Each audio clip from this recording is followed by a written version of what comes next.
Welcome to the last session of the Finnish Technology Landscape. I am Elizabeth, and for this highly awaited session, I am joined by Jarno Limnell. Jarno has worked in security matters for 30 years, and among many other things, is a member of our parliament. Jarno will talk about the importance of cybersecurity and the skills needed in the industry now and in the future.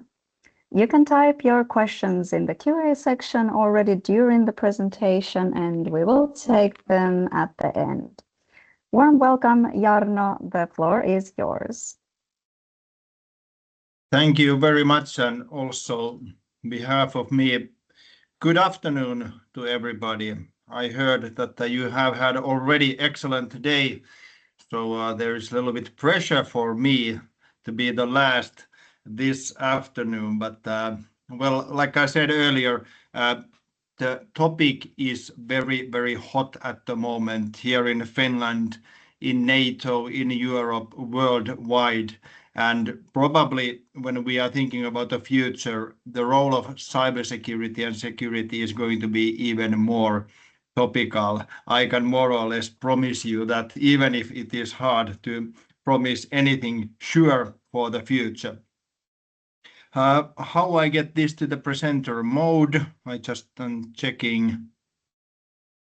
You click the slideshow from the bottom, yes. Yes. Nice. Is it now better? Yes, it's great. Excellent.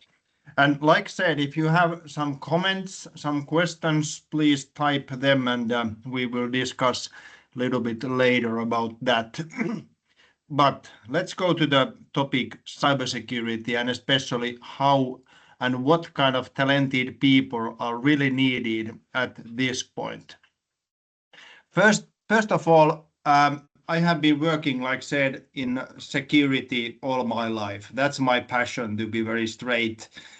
In different roles, I have been officer in the defense forces, professor of cybersecurity in university, in different companies, in business, for example, in Stonesoft and McAfee, and nowadays still in academia, but the main job is being the member of the parliament here in Finland. And when I am looking at what is happening in the security field at the moment, I can observe easily that there is more security interest and focus at the moment in Finland that it has never been before during my career, more than 30 years. So, for example, here in the parliament, security and economy, those are the two main topics what we are discussing, for example, this afternoon here in the parliament. I have never seen, for example, board members or executive teams in different companies or organizations being so keen on what is happening in security matters and cybersecurity matters, what they are at the moment. And also in general discussions, in media, for example, it's full of different kind of security news. So I would say this is quite extraordinary era what we are living at the moment. Security is number one topic, and most probably it will be the topic number one also in the coming years when we are estimating, for example, the turbulence what is happening in this field and in our security environment. So in that sense, I could say that we are living the comeback era of security and preparedness in Finland and also in the wider sense. But when we are talking about security, to put this in the very simple way, I differentiate two different worlds. First of all, this physical world. It has always been there as long as there has been humans on the planet, and we have been creating different kind of ways to produce security in the physical world. But nowadays that is not anymore enough, because there is this other world, parallel world to the physical world. It is technology based, human made, cyber domain, or I like to call it nowadays digital domain. And this is pretty young domain, or digital world. It is pretty young. It is developing fast at the moment, and it is, like said, based in technology. And as you very well know, what is happening, for example, here in Finland in a faster pace is that more or less everything is going to be digitalized. So meaning, in the simple way, moved from the physical world to the digital world. And that concerns in the same way how we are living our daily lives. For example, how we are paying our bank bills, when we are listening to music, or for example, how we are making reservations to go to the hospital, all done in digital way. And it's going to be even more in the future. But also, when I'm thinking about the organizations and companies in Finland, I would say that every company is nowadays a digital company, more or less. I could even say, when I'm thinking about our enterprises, that all enterprises more or less are software companies nowadays. So this digitalization is going to be everywhere, and it is already pretty prevailing in our society. And when we are taking care of security, of course, we are not only thinking about this physical security. We are talking about and thinking about more and more how we are able to build security in this digital world. And in the simple way, the security of this digital world, that is called cybersecurity. And I think you have seen this animation before, but I really like this. That's why I want to show you this one, because I think this describes pretty well how this digitalization has been proceeding in our work tables, for example. So when I was studying in the military academy and in the Helsinki University decades ago, I think my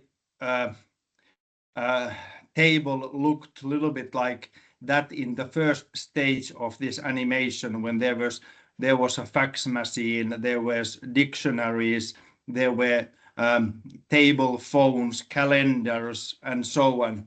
But nowadays, as you can see, it's only laptop, sunglasses, and cell phone. But I think the real question here is that, okay, when more or less everything has been digitized already, how this animation or story is going to continue. Are we going to digitalize this laptop or this cell phone or sunglasses within the next few years? Let's see.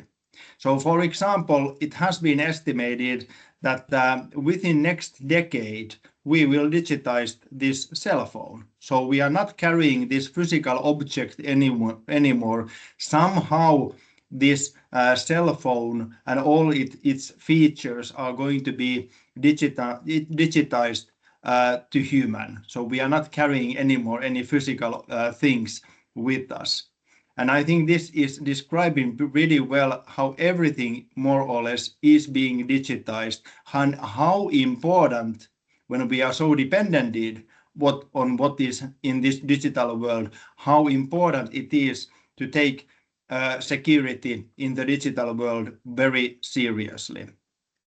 And that's why nowadays, when I am thinking from the comprehensive point of view about our societies or our daily lives security, I actually don't like anymore to separate so much that what is physical security or what is digital security, because they are very much intertwined. So, for example, in order to get the electricity, heat, or water in this Parliament building in Finland, where I am at the moment, it is totally dependent on the connections, on the computers, and different kind of software applications, that this physical reality is working in the same way that what we have planned. So this interconnection between the physical and digital, that is very important. And probably when we are nowadays talking about cybersecurity as the security of this digital world. Maybe after 10 years, that is what I predict, we will get rid of this term cybersecurity. We are just going to talk security, where technology and digitalization is more or less everywhere. So it is hard or even impossible to separate what is actually digital security or what is physical security. We are just going to talk about the security and how this digital security is going to be connected to comprehensive security. And in that sense, when I am thinking about the IT people who work with computers, software, with the digitalization, I think you are going to be needed everywhere, because this digitalization and technology is going to be everywhere. And at the same time, of course, the variety of the different kind of jobs is going to be wider also in the future. And at the moment, when I checked these numbers yesterday, we say in Finland that approximately 7.6% of our employees work in ICT sector, meaning information and communications technology. And it is much higher than the average rate in, for example, European Union. But on the other hand, when I am, for example, thinking my job as a member of the parliament in Finland, I feel that I work pretty much in the ICT tech sector, because I am utilizing so much AI, different software, different connections in my job. Of course, I am not coding here in parliament, but what I am saying is that when I'm thinking about the IT people, the solutions, this is like a citizen skill as well nowadays. So how we are able to educate, to utilize this digitalization and different technological solutions in the right way to everybody. So I think that this is not only IT experts' job when we are talking about the IT, it's everybody's job. But then, of course, we need the experts in the information and in information technology in order to produce these new kind of innovations. And that's the world where we are going. And of course, I am working with the security in the many ways. And what I am seeing at the moment, for example, when I'm sitting in the NATO Parliament, there is a growing market when we are talking about in the world, when we are talking about dual use technologies, when we are talking about security technologies or defense industry. And in that sense, when I'm thinking about the cybersecurity, so taking care of trust and security in the digital world, in all the solutions what we are having, when we are talking about the satellites, when we are talking about the drones, when we are talking about next generation telecommunications networks and so on, there is growing market in those areas, and software, IT, digitalization is integral part of all those solutions. So really also the cybersecurity experts and IT experts are needed. But then I want to show you this one, because when we are talking about this digital world and the security of it, usually in academia, we like to divide this digital world in 3 different levels. And I think this is good to describe also when we are thinking about the cybersecurity. It's not only about the coding or making some kind of secured software. I think this is much wider expert area, what is really needed already and especially in the future.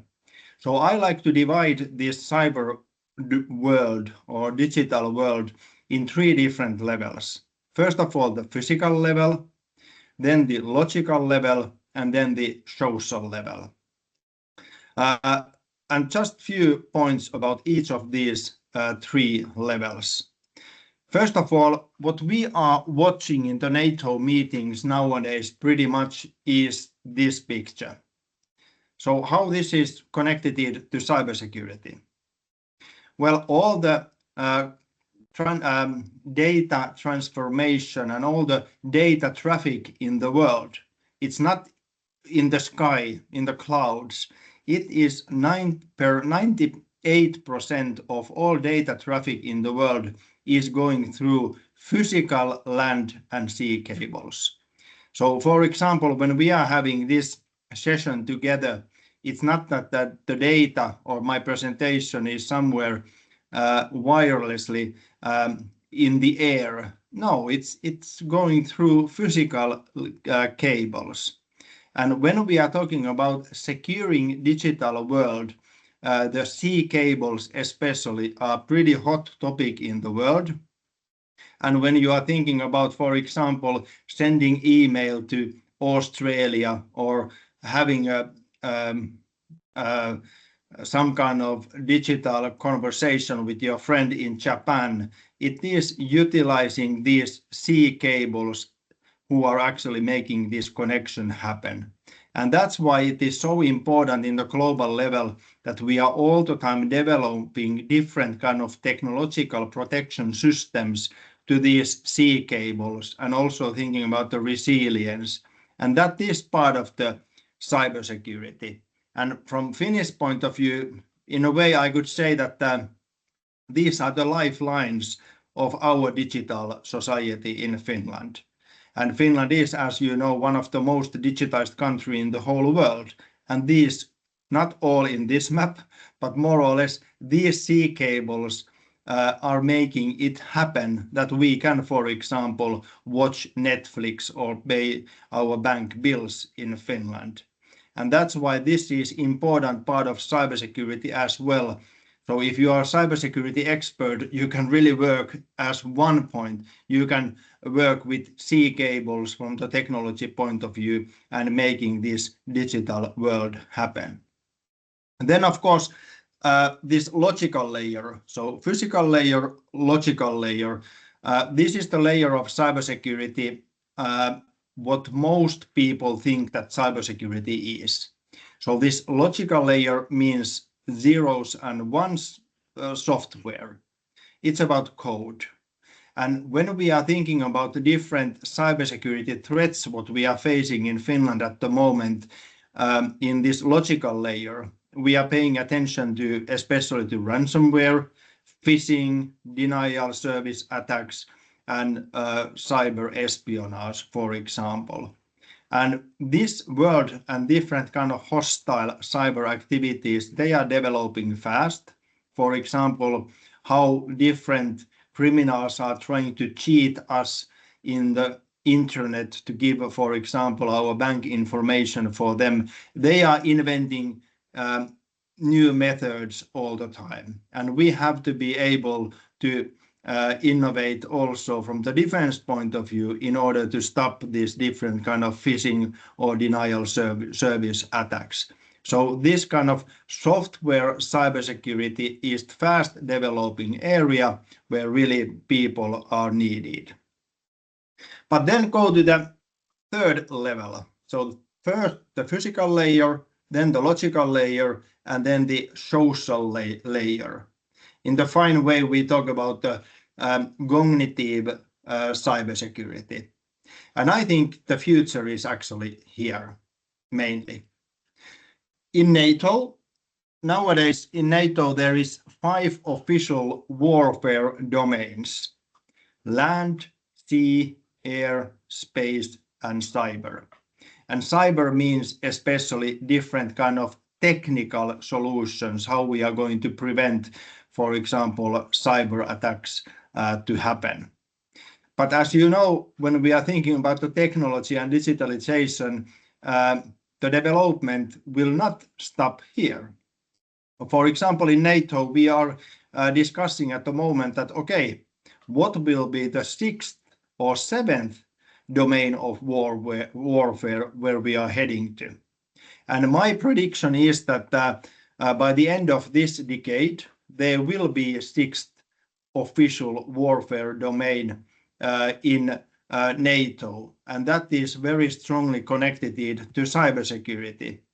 because then we are talking about the human mind and how human mind can be affected in a good or in a bad way through different kind of channels.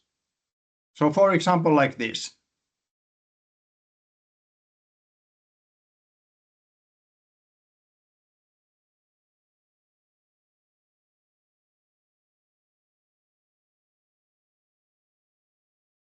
So this is what really happened in White House a couple of months ago between Presidents Trump and Zelensky. No, this is not true. But as you know, it is very easy nowadays to utilize AI to produce whatever kind of videos or reality, whatever you are imagining and you like to do.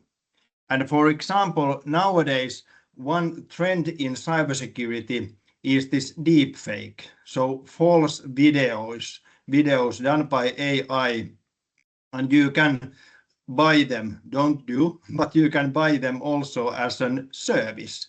Deepfake as a service. So meaning that, for example, in Teams, there is a guy just looking at like me, talking with my kind of language, and giving you some kind of orders that, okay, for example, pay that bill to that bank account. But it's not really me.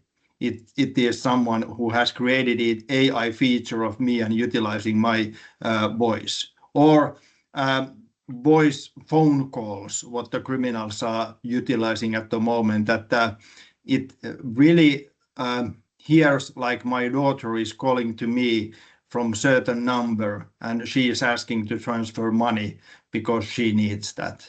So in a wider sense, we are talking about information influencing or information even warfare. And the main battlefield is actually human mind. And that is a little bit different way to approach also to this digital security. Because in Finland, in Western countries, we mainly think about the cybersecurity from the technology point of view. How we are technically able to protect our systems and communications. And that is, of course, very, very important. But the other way to approach this digital world is that, okay, we think that this whole digital world is like an information space. And who is actually controlling the algorithms who are selecting what kind of reality we are seeing. For example, what is happening in Ukraine at the moment is actually using pretty big power, because he or she or they can affect our images, they can affect our feelings, and what kind of sense of reality there is in our heads. And this is getting more targeted, utilizing especially AI and also utilizing the analytics. So they really might know that, for example, these kind of videos are the right ones to affect Jarno's thought, for example, what is happening in the Middle East at the moment. And the defense line of this information influencing is going between everyone's ears. So we are in the front line every day. And this is something, for example, what many people ask me, that when there is so much information nowadays available, videos, texts, pictures, and so on. So what I can believe, what is true, to whom I can trust? And those are very important questions. For example, if you see some kind of scandal video, do you believe it or not? Or how you can verify that is that person in the teams really he or she who he or she claims that he or she is. And this like a psychological cybersecurity is going to be even more important when we are talking about the cybersecurity in the future. And that is also one big and important part of cybersecurity expertise, what we are going to see in the future. So already, for example, in the World Economic Forum's Global Risk Report, this year's report, Mis and disinformation is being estimated to be the most severe threat for unstabling the world at the moment, especially how AI is being utilized. And I think this describes pretty well also the direction where the cybersecurity is going. Yes, we have to take care of the technical measures and make them secure by using the security by design principle, for sure. But at the same time, we are talking about more and more psychology and human mind and how we are able to protect that from different kind of hostile things. And this is actually connected to the larger picture.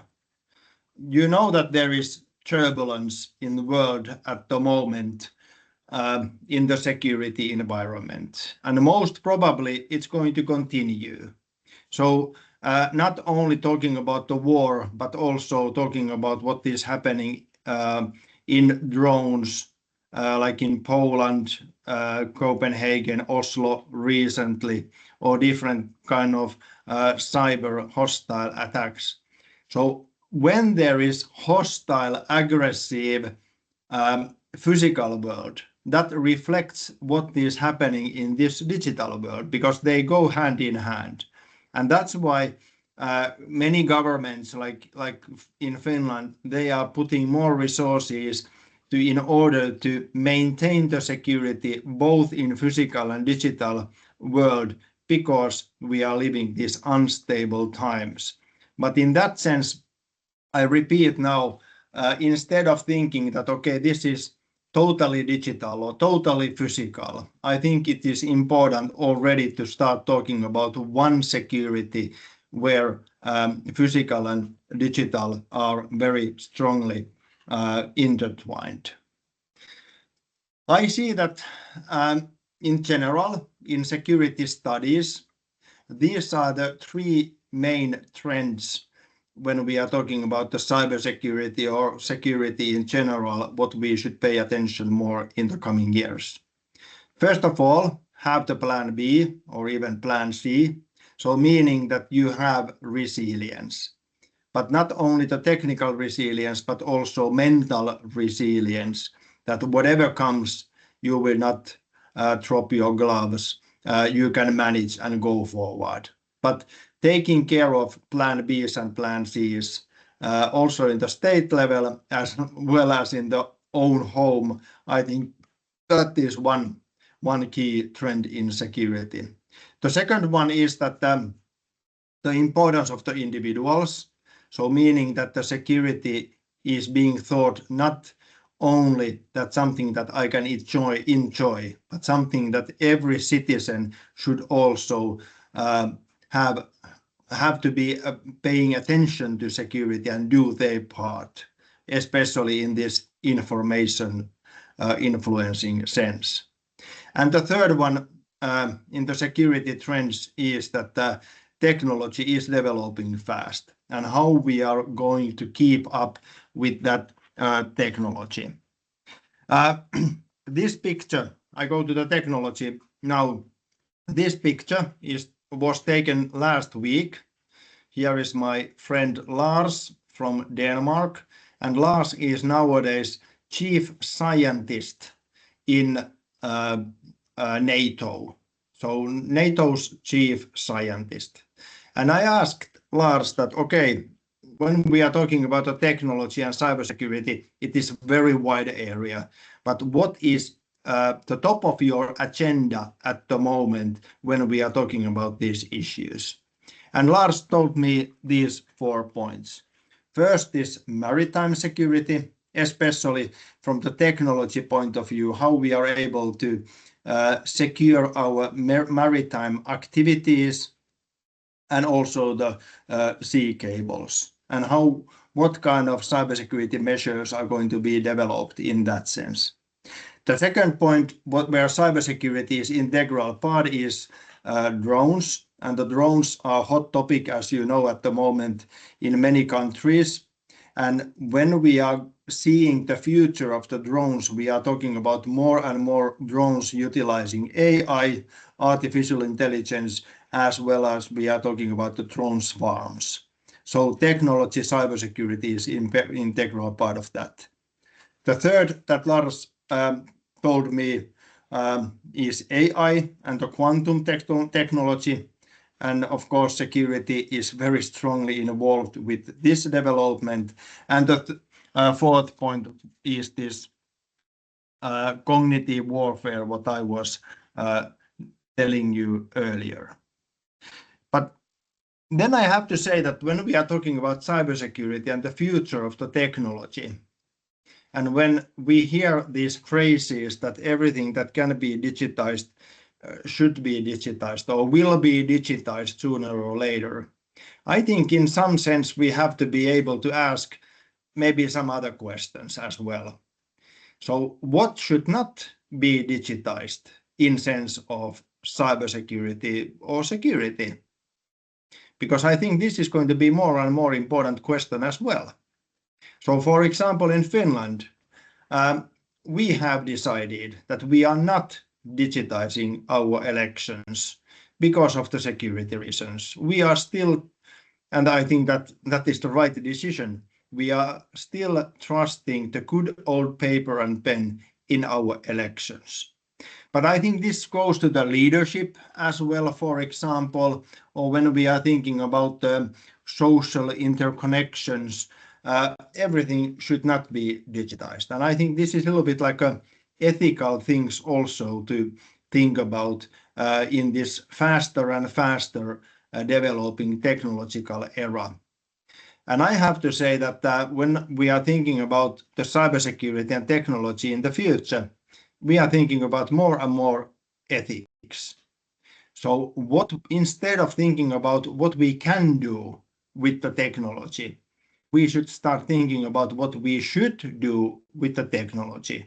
And what kind of, for example, here in the Parliament, what kind of legislation for the technology in the sense of ethics we should do. So I would summarize that the more technology we have, the wiser and more ethical we humans has to be. And when we have been saying in cybersecurity for long that whatever technology you are creating or whatever you are digitizing, remember security by design. So from the day one, have the security in your mind as well. So it can be built in a secure way.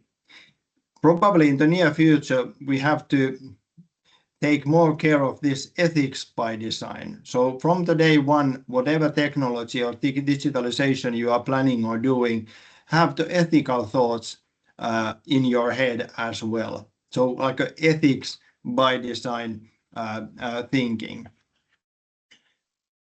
So I think you get the idea, hopefully, that when we are talking about the cybersecurity and expertise in cybersecurity, it's a very, very wide area where the expertise and talented people are really needed nowadays. And probably it's going to be even wider in the future. I checked yesterday, I called to my friend who is the CEO in FISC. FISC is Finnish Information Security Cluster, meaning that the cluster for all cybersecurity and information security companies here in Finland. And I asked Peter Sund, who is the CEO in FISC, that what are from the clients or companies or enterprises point of view, what kind of cybersecurity expertise they need at the moment, especially. And he sent me this table, and I think where the expertise in cybersecurity at the moment is needed in Finland. And as you can see here, the expertise areas are very wide. In the top of this table, there is cloud in different ways, how we are able to provide and plan secured and cyber secured cloud services, talking about the expertise in data security. Then, of course, we are talking about a little bit about the legislation as well as understanding the law when we are talking about the GDPR, or, for example, from the strategic point of view, how cybersecurity should be taken into consideration in the risk assessments in the different companies. So really different kind of expertise is needed in this field, in cybersecurity field already, and probably even more in the future. So this is my final picture.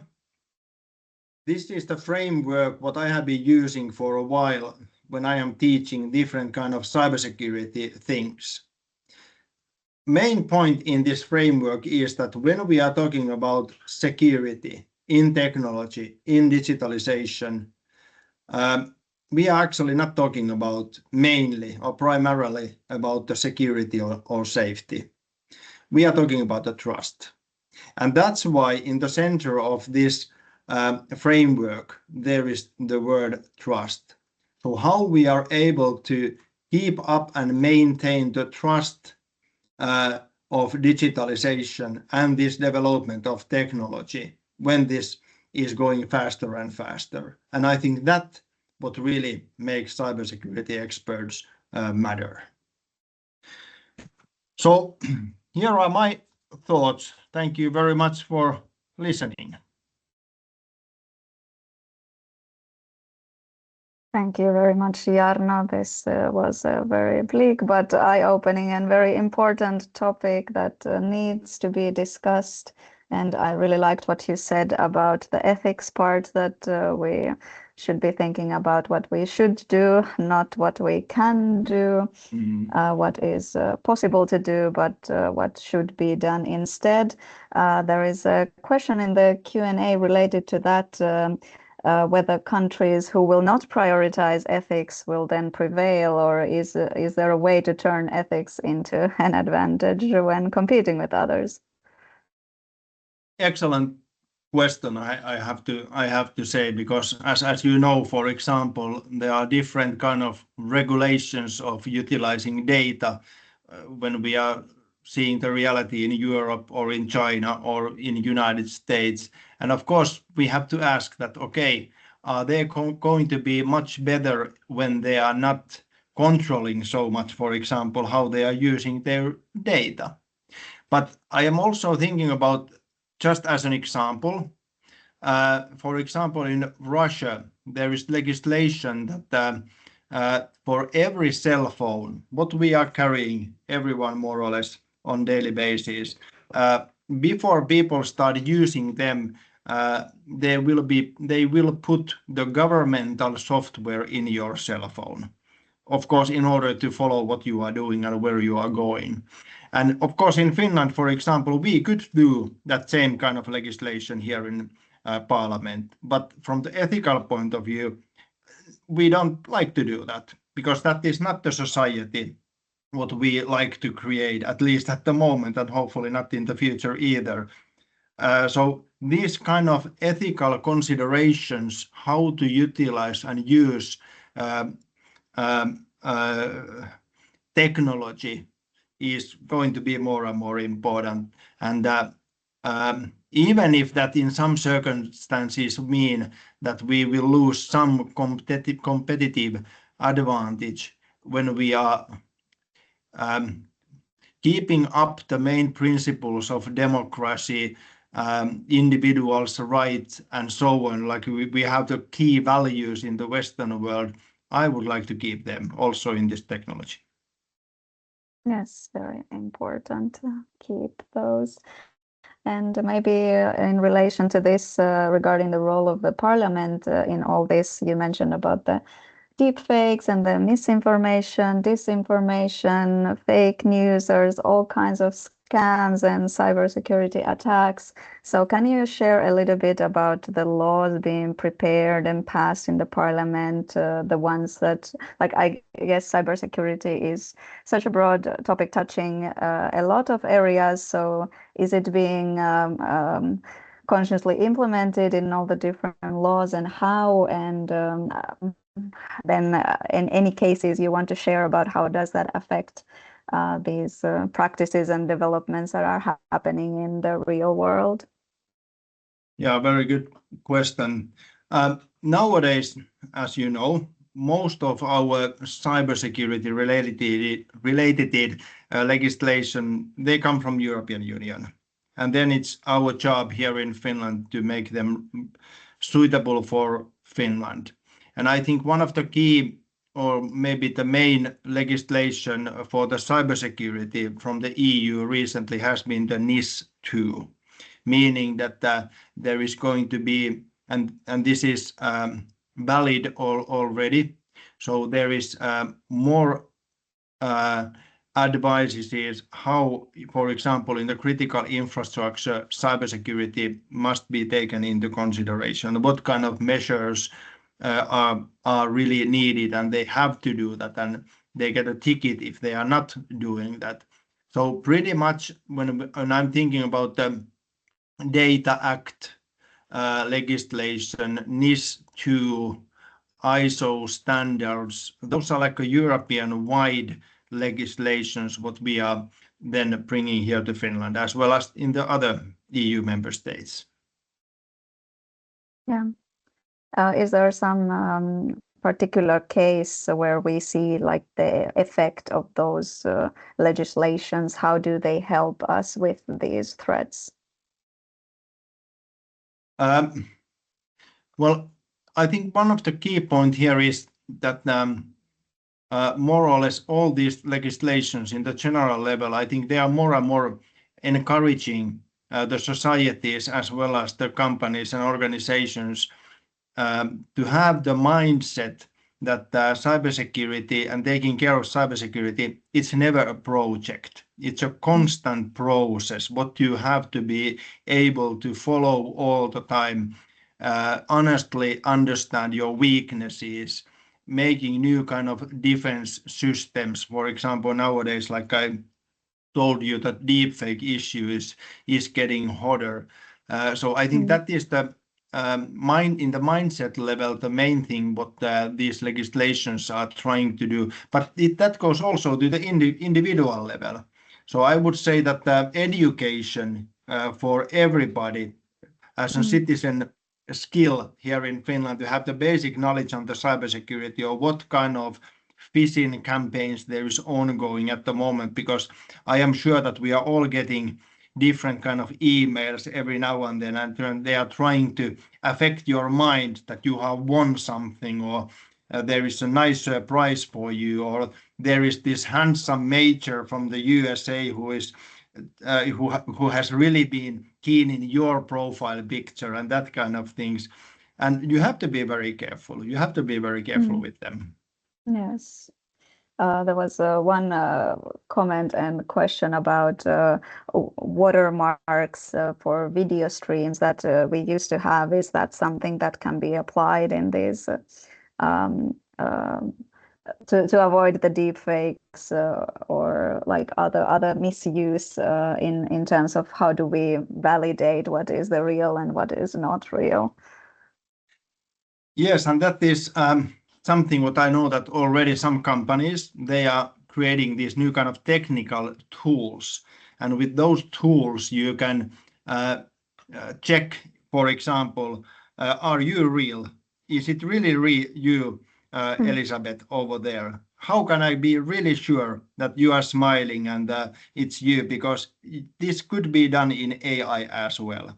And for example, last week I had a very good discussion with the YLE people, Yle people here in Finland, the main broadcasting company. And they are thinking about the same, how they are able to verify for their customers, meaning Finns, that certain videos, what they are showing, they are real and they are not AI made. So I think this is going to be more and more important. Yeah, it is really important because that is where the trust is based as well, knowing that this is real what you are watching. But if nowadays we are not sure about anything that we are watching, and that is kind of the default, then it's hard to also build the trust from that standpoint. Exactly. So in terms of the skills, you had one slide about what cybersecurity professionals would need. What if somebody is new in the field, interested, starting now? What would you recommend them to start with? What direction to take? What is promising as a future career option? Well, first of all, if you are starting to be a cybersecurity expert, I would say that there are excellent online courses already. For example, University of Helsinki, they have excellent ones, University of Jyväskylä, and many other places. So it is probably the easiest way to sit down, have your laptop or uh, computer and going through some of these online courses, and they are most of the time they are free. So I think that is one way to do.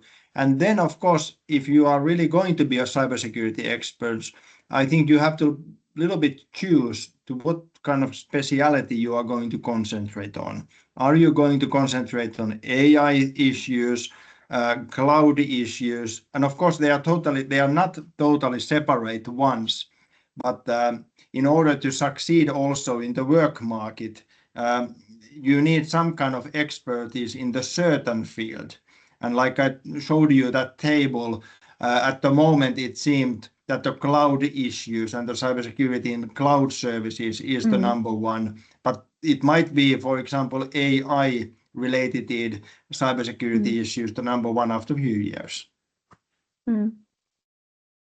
Yeah, so would be good to look into such statistics about the skills needed wherever they are published, like the one you shared, to kind of choose based on what to specialize and what to go forward with then if starting or even changing or specializing in something.